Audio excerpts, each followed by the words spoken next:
Donc, j'ai un petit setup ici avec ma caméra SL1 de Canon. Et puis, j'ai juste derrière moi le Godox WMB400. On va aller voir au dos ici pour vous montrer.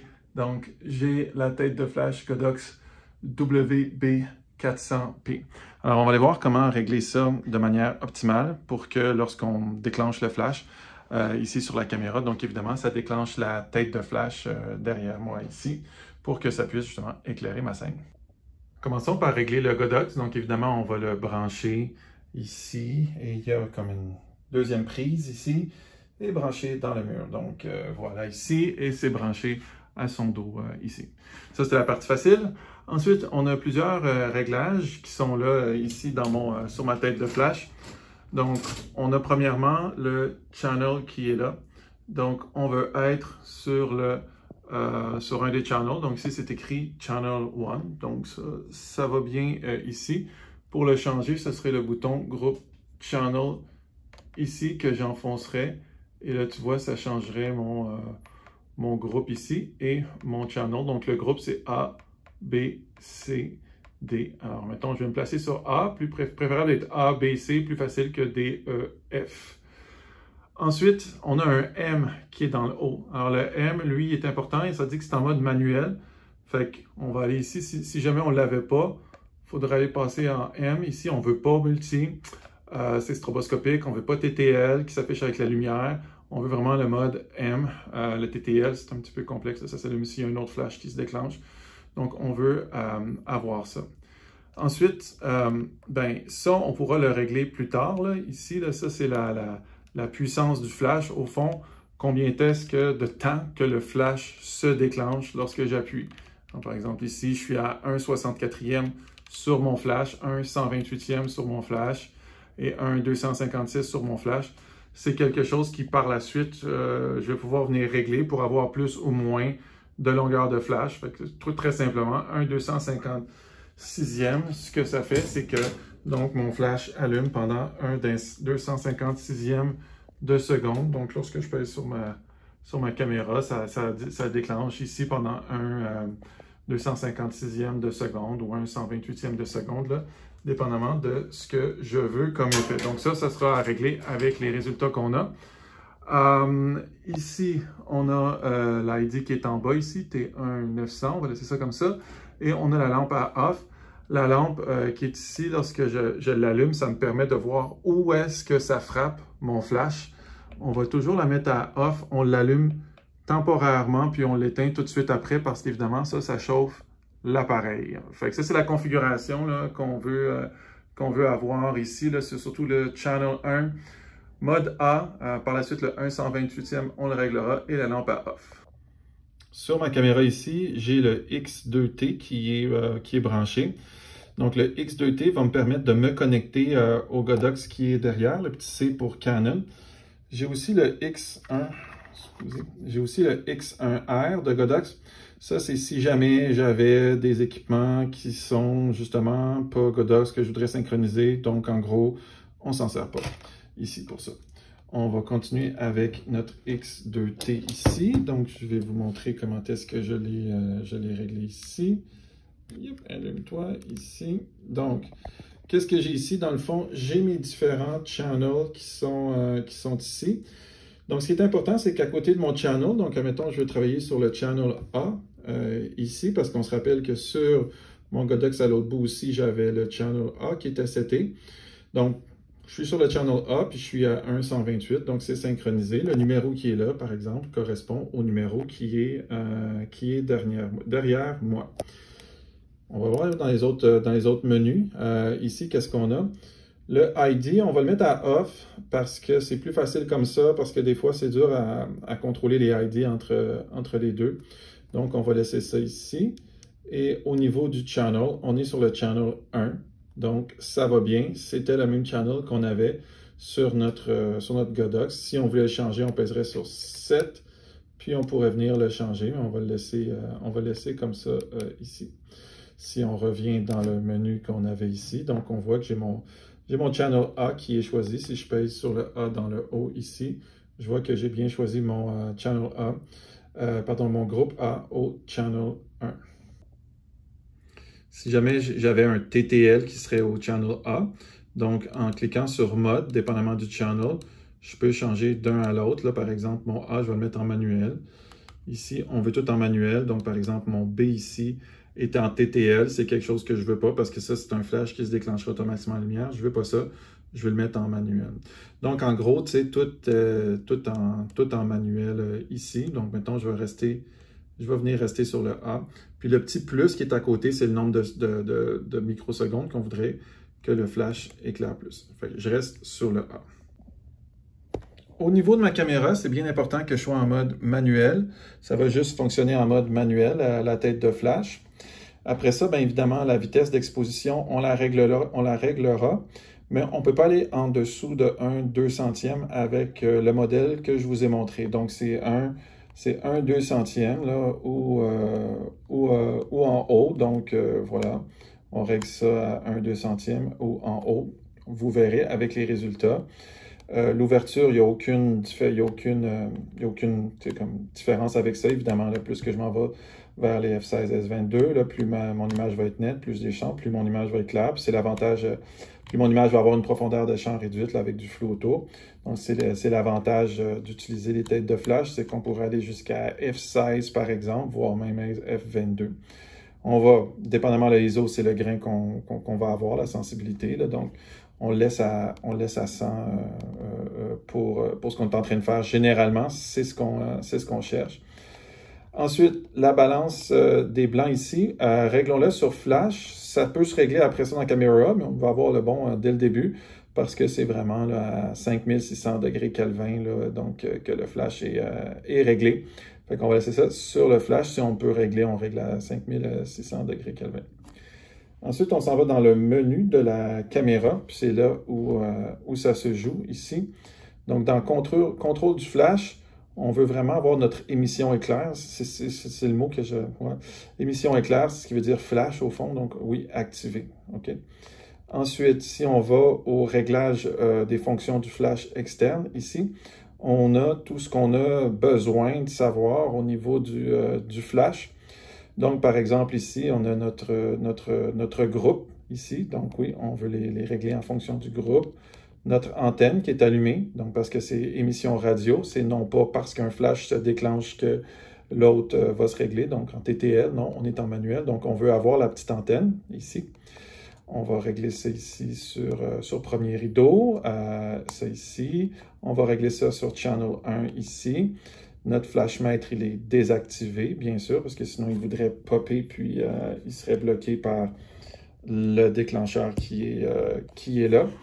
Et ensuite, qu'est-ce qu'on voit ici? Le ID, ben, touchez ici pas tant l'ID, c'est ça qui, des fois, crée des problèmes, là, donc, laissons-le comme ça, 1, 0, whatever. Puis ensuite, parce que je peux pas je peux pas le désactiver là, sur mon Canon, là, fait que ça cause un petit problème. Donc, puis après ça, mes groupes ici, bon, on voit que je vais A, B, C, D, mon D est à off. Fait que, en effet, si je regarde mon D ici, qu'est-ce que j'ai? Mon D, il est à off. Donc, on voit que ça parle à ça, là, tu sais, quand je joue avec. Donc, ça veut dire que c'est bien. Assurez-vous que c'est bien barré, hein, que c'est bien verrouillé sur votre tête de caméra.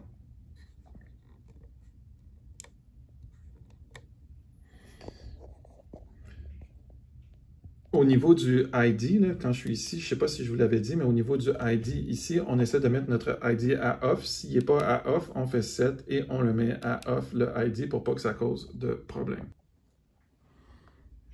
Donc, par la suite, si je me mets devant ma scène ici, que je déclenche ma caméra, ce que je vais voir, c'est que le flash a déclenché. Alors, on voit ma photo qui est là. Qui a été prise. Puis, je suis quand même assez satisfait du résultat. Je pourrais le travailler un petit peu dans Camera par la suite. J'aurais mieux aimé avoir une source d'éclairage aussi à gauche parce qu'on voit que j'ai un reflet spéculaire à droite, mais qu'à gauche, c'est très, très ombré. Donc, on peut avoir un groupe de têtes de flash, mais là, pour le moment, on en a juste une. Donc, ce qu'on va faire, c'est que si on voudrait avoir la lumière qui se distribue, il faudrait avoir un réflecteur. Donc là, ce que je ferais, c'est que je maintiendrais... Voilà, je vais vous montrer un petit peu ici, là.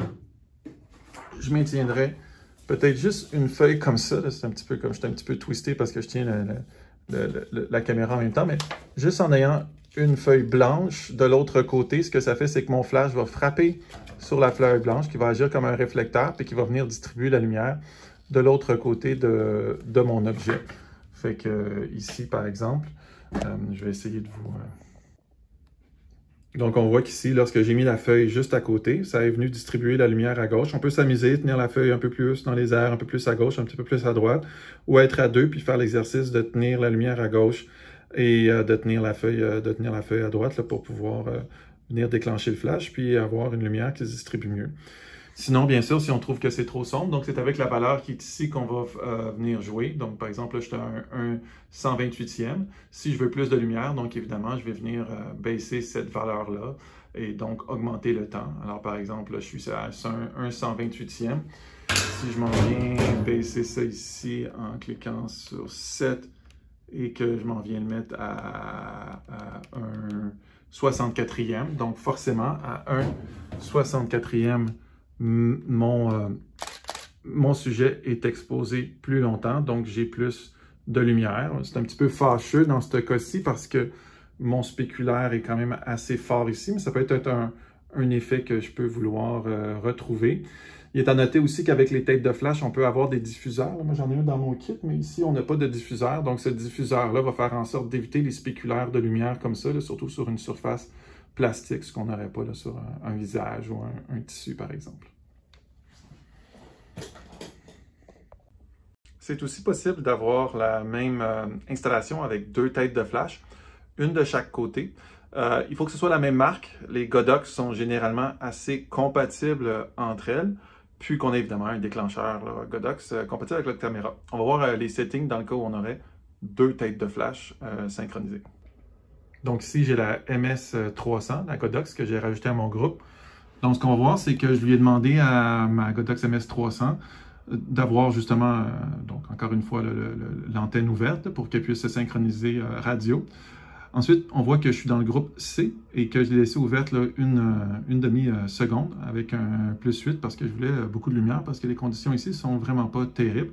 Je peux venir ajuster ça ici là, avec mon gradateur ici pour avoir plus ou moins de lumière. Puis je peux venir changer de groupe en travaillant ici. Là, donc par exemple ici, des groupes A, B, C, comme je vous disais, c'est plus facile que des C, E, F dans ce que j'avais. Puis une fois que je l'ai, je pèse ici, donc j'ai seté, j'ai mon groupe C à une demi-seconde plus 0,4. Puis après, j'ai ma Godox ici, WB400P, qui est réglée en mode manuel, évidemment ici. Donc elle, il faut que je la règle parce qu'elle a la possibilité de faire du stroboscopique ou du TTL. Donc il faut que je lui dise, tu restes en manuel et non pas multi, channel 1, en A, 1/32e de seconde. Par la suite, sur ma caméra, bien évidemment, je reste en mode manuel. Mais on voit que sur mon déclencheur, ici, il n'y a pas vraiment de setting à changer sur la caméra. Par contre, c'est surtout sur le déclencheur Godox que je dois m'assurer que le groupe est bien allumé. Donc, j'ai le groupe C qui est allumé. On voit qu'il y a un réglage ici. Il n'est pas à off. Et mon réglage est en manuel. Puis évidemment, donc, mon réglage ici que je vais mettre là, doit être ajusté selon le réglage que j'ai derrière. Comme là, il est à une demi. Donc, je vais venir ajuster ici mon réglage à une demi, tout simplement en cliquant sur le groupe que je veux. Donc, je veux du C, donc je vais cliquer C ici. Donc, je vais cliquer sur mon C. Je vais aller voir sur mon déclencheur. Puis, je vais le mettre là, justement au temps d'exposition dont j'ai besoin là-dessus. C'est le temps d'exposition au niveau du flash.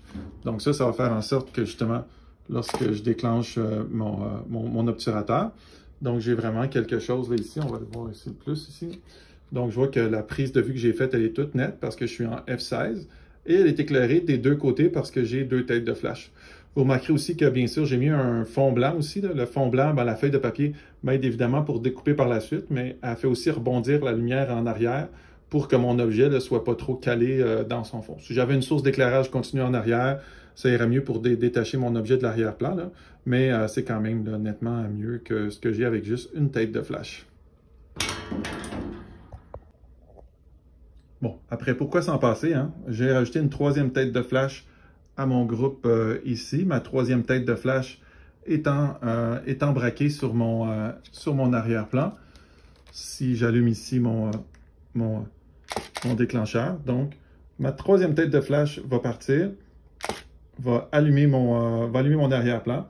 Et donc, mon objet va être parfaitement détaché de mon arrière-plan. Puis, je vais avoir un objet qui est vraiment parfaitement découpé, très dessiné, très découpé, et qui utilise donc justement là, le F16. Donc, on a des pixels qui sont très, très nets un petit peu partout, parce que je suis vraiment dans un mode d'exposition très, très net.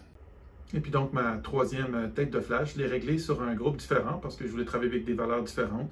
Donc, j'ai mon groupe B qui est une valeur différente. Et du coup, j'ai mon groupe C ici sur ma Godox MS300 et sur ma MS400, j'ai mon groupe A. Donc, ça fire tout d'une manière différente. Je peux régler la température ici. Mettons que je voudrais avoir quelque chose de très, très long comme exposition pour le fond, pour vraiment annuler toutes les valeurs du fond. Fait que je pourrais dire, vas-y, shoot-moi ça fort ici. Donc, par exemple, ici, j'ai quelque chose de très, très fort au niveau de l'exposition qui éclaire le fond ici. Et ce qui va se passer, c'est que, justement, ici, j'ai quelque chose d'un petit peu trop fort, mais quand même, ça détache bien l'objet. Le fond est presque annulé parce que j'ai envoyé une lumière super forte là, dans le fond. Fait que voilà, ça vous donne l'essence de l'utilisation des têtes de flash là, en photo avec la caméra Canon pour contrôler une, deux ou trois têtes de flash là, en même temps dans un shooting.